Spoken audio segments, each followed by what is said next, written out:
Friday and Beth had traveled 25 minutes outside of DeKalb, Indiana to the address the realtor had given her. She parked the black Expedition in front of the 1950s farmhouse and stepped out into the cooling autumn air. A 5'9", decently built man with short, well-kept walnut hair and beard was fiddling with the buttons on the wrist of his white button-up shirt and smoothing his yellow and green wave-patterned sweater vest. It seemed he was very nervous and seriously didn't want to be there. He didn't notice them until they walked closer to him. He jumped as he looked up with a nervous smile. "Miss Baker, so nice to meet you. And you brought a friend? Hello, Mr. Searson. I am Beth Rooker," she replied. Both ladies noticed he didn't offer to shake hands. "Nice to meet you, ma'am." He swept his arm towards the porch. "Isn't all the stained wood beautiful? I like it so much more than the whitewashed houses around the area." "I agree," Friday replied, smiling as she looked at the light-colored wood. In the railing of the porch, it looked as if small trees were bark stained and built into the wraparound porch of this huge farmhouse. With its beauty and recent remodeling, it seemed like it would be way out of their budget. She could feel why it was so cheap as they walked closer to the house. She was not looking forward to finding out how many and what kind of energy it was, though. The trio walked up to the front door and knocked.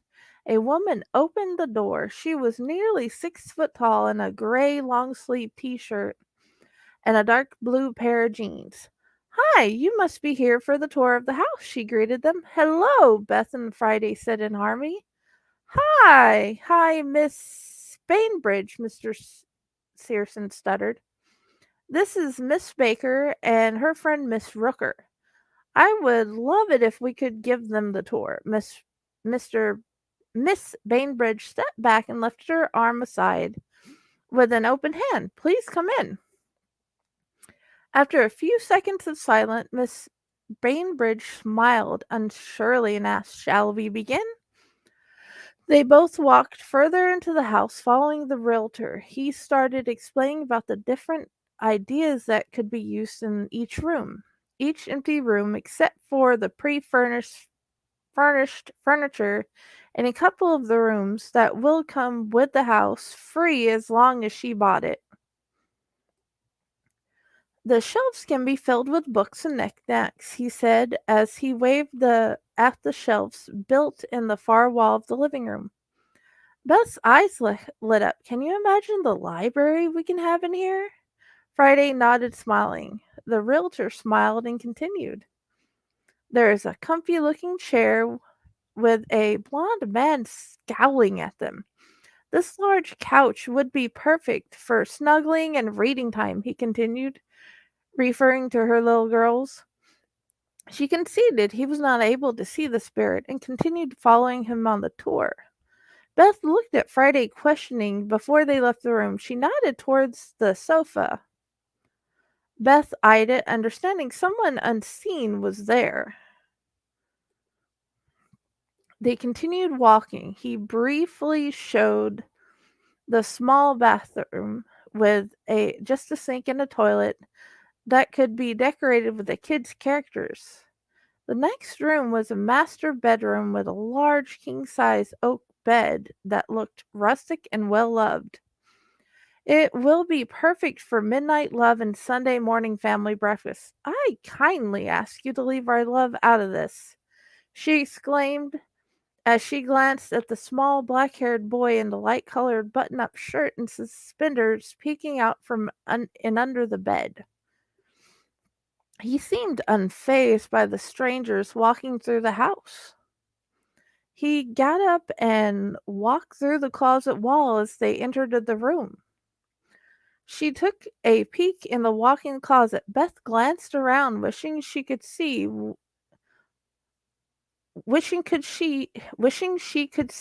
she could in Friday's eyes. The surprise look for a couple seconds told her there were more in the room with them. I apologize for being forward. Shall we continue? He replied, seemingly to realize he had gone too far. She nodded, and they walked to the kitchen. An older lady in a blue floral dress and tan apron glanced at them in the kitchen. He didn't notice or ignored her putting the cutting board on the table. Miss Bainbridge did and looked frightened. Beth's sharp intake of breath told Friday that she noticed too. With such a large kitchen, you can have lots of family time.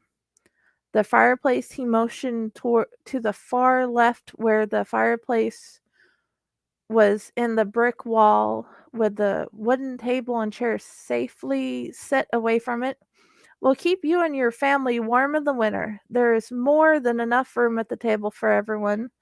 There are many cabinets. He waved his hand in a showing motion as they walked into the pantry, which was huge.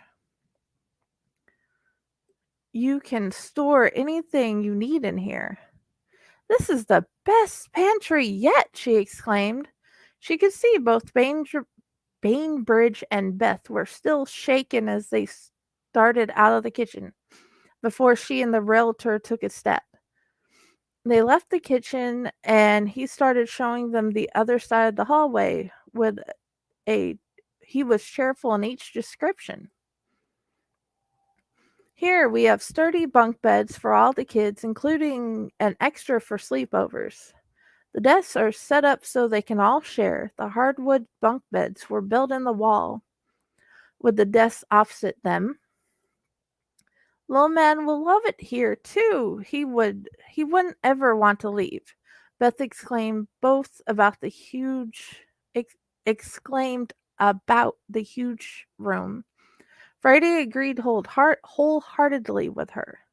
The second level was a recent addition, he exclaimed as they went up the stairs. Understanding could not see what else was there as her eyes followed the children of various ages. This beautifully furnished 1950s house with 2 levels, including all the room for her and her husband, 3 kids, and mother in law, included they could ever need. He could not see that the original family was still there. The 4 kids, 2 girls and 2 boys, were playing except for the youngest. He seemed to see them and wonder why were they there. They ran up and down the stairs as well as in and out of the rooms as he showed them. Miss Bainbridge did not come up with them, knowing they were there, and it scared her.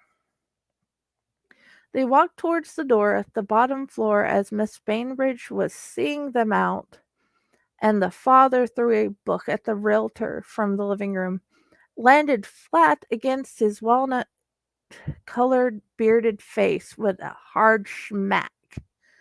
With that, he bolted. Friday stood there, staring at the tall, thin, clean-shaven man in overalls and plaid shirt. His hand brushed back his graying blonde hair. I am apologizing for coming unannounced. Your house is up for sale, I say after 20 or so seconds after the realtor bolted out the door. Beth stood beside Friday. Miss Bainbridge ran the other way. Beth knew something was happening when Friday took a deep breath and started talking at the room. How? We are still here. We are able to stay a family with all that happened. Get out! He yelled. His energy was so strong she couldn't breathe. So she grabbed Beth's hand, pulling her out of the house, locking the door behind them.